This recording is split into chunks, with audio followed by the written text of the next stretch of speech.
Hello friends, welcome to my channel nature by 50। कैसे आप सब लोग? होप कि आप सब लोग बहुत अच्छे होंगे। एक चीज़ जो कि मैंने गार्डनिंग से सीखी है वो है कि अगर आप नेचर को अपनाएंगे तो नेचर आपका साथ कभी भी नहीं छोड़ेगा। वो किसी भी तरह हो सकता है। या तो आप गार्डनिंग करते वक्त आपको मन को बहुत शांति भी मिल सकती है, या अगर आप उस गार्डनिंग्स के कुछ अर्न करना चाहते हैं तो उससे भी आपको कुछ अर्निंग भी होती है और आपकी लाइफ थोड़ी इजी भी होती है। हम तो बहुत ही छोटे गार्डनर हैं जो कि सिर्फ घर में ही गार्डनिंग करते हैं। हमें सेल करने की या कोई और इच्छा भी नहीं है और तमन्ना भी नहीं है, क्योंकि हमारा प्रोफेशन कुछ अलग ही है। पर ऐसा एक मेरे दिमाग में एक दिन एक ऐसे ही बैठे बैठे मेरे मन में एक ख्याल आया कि क्यों ना हम एक हमारे एरिया में एक सेल अरेंज करें। जो कि मैं ऑनलाइन से मंगाती थी और मैं नर्सरी भी जाती थी। मुझे कुछ आइडिया था कि कैसे अरेंज कर सकते हैं। पहली चीज़, इस सेल या कोई भी आपको अरेंजमेंट एग्जीबिशन अरेंज करना है तो उसका मेन फर्स्ट स्टेप है वो है लोकेशन। आपको लोकेशन ढूंढनी होगी। मेरे लिए वो थोड़ी बहुत ही आसान हुआ, क्योंकि मेरा अपना एक स्कूल था और वो रोड साइड था और सिटी से बहुत ही करीब था और सभी लोगों को वो पता था। पहली जो चीज़ है वो है लोकेशन। मेरे लिए वो थोड़ा आसान था। वो मैंने पहले ही डिसाइड कर लिया कि अगर करना है तो वहीं पर करना है। दूसरी जो चीज़, क्योंकि मैं तो बहुत ही छोटी गार्डनर हूँ और मेरे पास वैराइटीज़ ऑफ प्लांट्स नहीं है जो कि हम सेल कर सके। मेरे पास तो सिर्फ थोड़े ही प्लांट थे और मेरे अपने लिए थे। मेरे घर के लिए, मैंने सजाने के लिए मैंने लिए थे और मैं उसे ग्रो कर रही हूँ और अभी 1-2 साल से ही मैं ग्रो कर रही हूँ। सेल करने के लिए मेरे पास उतने प्लांट्स नहीं थे। पर जो कि मेरी बाकी फ्रेंड्स थी वो सारी यहाँ की लोकल गार्डनर्स थी और बहुत सारे वैरायटी के प्लांट्स उनके घर में थे। मैंने क्या किया, सभी लोगों के पास जाके उनसे मैंने बात की। उन्हें मैंने कन्विंस किया कि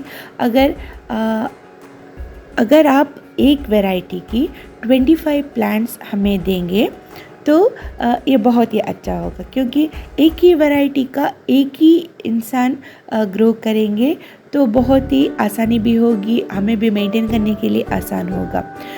इस तरह हमने हर एक लेडीज़ के पास कहा कि आप 25 प्लांट्स ग्रो कीजिए, और वो भी वेल इन एडवांस हमने कहा था।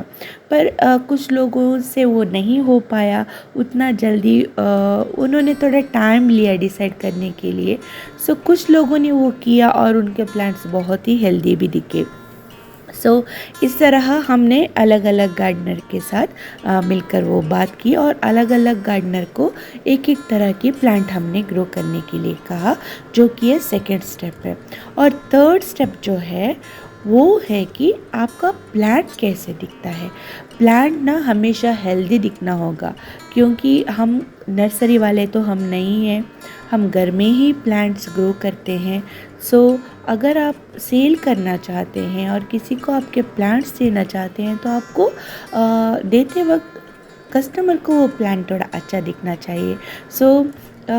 कुछ प्लांट्स बहुत ही अच्छे थे, कुछ अच्छे नहीं भी थे, क्योंकि एक ही गार्डनर नहीं था, वहाँ पर 10 से 12 गार्डनर्स थे। और यहाँ पर आप देख सकते हैं वीडियो क्लिपिंग में किस तरह उन्होंने अरेंज किया हुआ था। वैराइटीज़ ऑफ प्लांट्स थे, पर उतने नहीं थे जितने सेल हो सके। पर जो एक्सपीरियंस मुझे इस सेल से मिली वो है कि हर लोगों को ना फ्लावरिंग प्लांट ही पसंद है। फॉलेज उतना पसंद कोई भी नहीं करता है। सिर्फ जिन्हें उनको प्लांट्स के बारे में पता है, सिर्फ वही लोग फॉलेज प्लांट पसंद करते हैं ना। हमारे यहाँ तो सिर्फ फ्लावरिंग प्लांट ही सेल होता है। एंथुरियम सेल होता है, अडेनियम भी सेल हो रहे हैं, और उसके बाद जरबेरास, चाइनीज़ बॉल्सम भी इम्पेशंस भी सेल होते हैं। बटरफ्लाई ऑक्सिलिस प्लांट्स का तो डिमांड बहुत ही ज़्यादा था।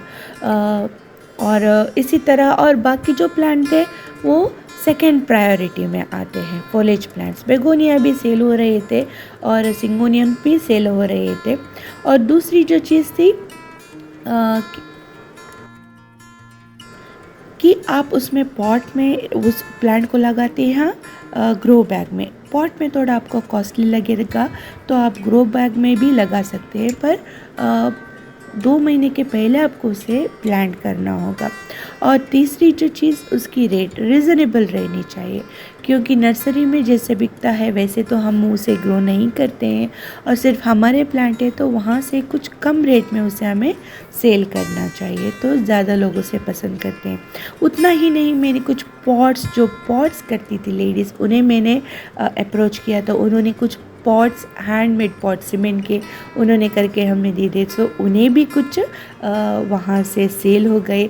और एक ग्रुप था, उसका नाम था विशिष्टा, वो कैंडल्स वगैरह सेल करती थी, क्योंकि फिज़िकली डिसेबल्ड चिल्ड्रन थे वो, सो उनके लिए भी कुछ हेल्प हो जाती थी, तो इसीलिए हमने उन्हें भी बुलाया और उनको भी बहुत अच्छा एक्सपीरियंस रहा उनका भी। सो हर एक गार्डनर का बहुत ही अच्छा एक्सपीरियंस रहा।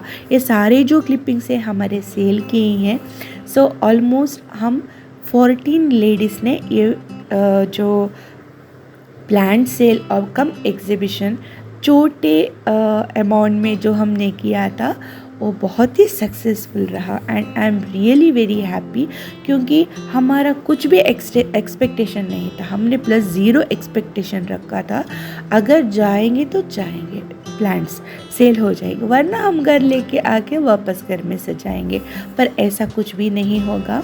सो ये सारी मैं आइडिया आपको इसीलिए दे रही हूँ, क्योंकि अगर आपको इससे कुछ हेल्प मिले तो आप भी कीजिए, क्योंकि हम तो बहुत ही इंटीरियर प्लेस के हैं और हमारे यहाँ उतना सेल नहीं होता है बहुत सारी नर्सरी से, पर जिनको ये अपॉर्चुनिटी मिलती है, कहीं पर भी कोई भी फ्री देगा, प्लेस जो है वो कहीं भी हॉल्स वगैरह आपको किस सोसाइटी में फ्री मिलेंगी तो आप ज़रूर कर सकते हैं।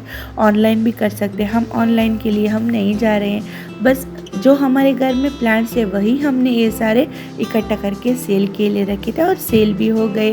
और हर एक जो गार्डनर था मिनिमम अमाउंट लेके वहाँ से गया, कोई भी खाली हाथ नहीं गया। इसलिए मुझे ये तसल्ली है, क्योंकि मैंने अरेंज किया था, मैं चाहती थी कि सबको ये सपोर्ट मिले और बाकी जो लोग हैं वो भी गार्डनिंग करें और उन्हें भी गार्डनिंग में, नेचर में कुछ इंटरेस्ट आए। और एक लेडी ने सिर्फ फ्रूट के प्लांट्स लाए थे, उन्हें भी बहुत अच्छा रिस्पांस मिला। सो आपको तो अरेंजमेंट तो पता है, अरेंजमेंट ना जब आप करते हैं तो अट्रैक्टिव उन्हें लगना चाहिए, जो कस्टमर आते हैं तो उस तरह आप उसे अरेंज करके रखिए। और सारे जो एक ही टाइप के प्लांट्स हैं उन्हें आपको साथ साथ अगर आप रखेंगे ना तो आपको भी आसानी होगी और उन्हें भी अच्छा लगेगा। और एक लेडी ने ना फ़िश पिकल भी करके वहाँ पर रखा था, उन्हें भी बहुत अच्छा रिस्पॉन्स मिला। और एक लेडी ने ना कुछ क्राफ्ट वर्क करके रखा था, उन्हें भी बहुत अच्छा रिस्पॉन्स मिला। सो मैं बहुत खुश हूँ कि हर एक लोगों को कुछ ना कुछ तो मिला और कस्टमर्स भी बहुत हैप्पी थे। पर फ्लावरिंग प्लांट्स को वो थोड़ा ज़्यादा इम्पोर्टेंस देते हैं और फ्लावरिंग प्लांट्स थोड़ा ज़्यादा जाते हैं, तो ये चीज़ हमें उस सेल से पता चली। प्लांट्स को ना आपको पहले से फिक्स रेट डालनी होगी, एक स्टिकर डालिए, उसमें फ़िक्स रेट डालिए, तो आपको बिलिंग करते वक्त बहुत आसानी होगी। हमने बहुत काउंटर लगाए थे, क्योंकि अलग अलग गार्डनर से थोड़ा हमें मुश्किल हुआ, किस काउंटर का है वो सब हमें ढूंढने के लिए कुछ मुश्किल हुआ। अगर आप करना चाहते हैं तो अलग अलग काउंटर के लिए आपको अलग अलग बिलिंग करनी होगी, तब आपको आसानी होगी, जो कि मैंने एक्सपीरियंस किया। और 3-4 लोगों की तो आपको ज़रूरत है वहाँ पर। सो एनीवेज़, मेरा जो एक्सपीरियंस था मैंने आपको शेयर किया। अगर आप भी करना चाहते हैं तो आप कर सकते हैं। अगर आपको ये मेरा वीडियो अच्छा लगे तो प्लीज़ लाइक शेयर सब्सक्राइब करना। Thanks for watching, thank you so much.